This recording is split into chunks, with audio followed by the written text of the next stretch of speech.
Hello students. So let's talk about cause and solution essay. So you must be aware of what is cause and solution essay, where you're given a statement, you're asked why and what is the solution, right?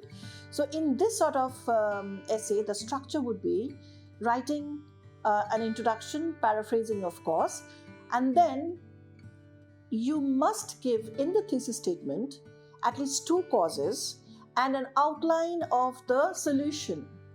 For instance, however, there are solutions to the problems. That is just an outline of the solution. Now, the next paragraph would be discussing on the main cause first. Firstly, the major cause, the major reason is, and you give in a simple sentence. After that, you explain it and then give the solution in the same paragraph, right?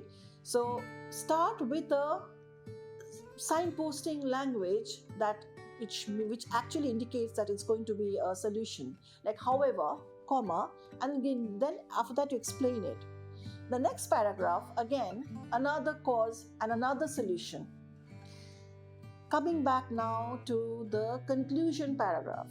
In the conclusion paragraph, remember that you have to refer back to the problem in a line, and after that give the two solutions that you have given in the first two paragraphs.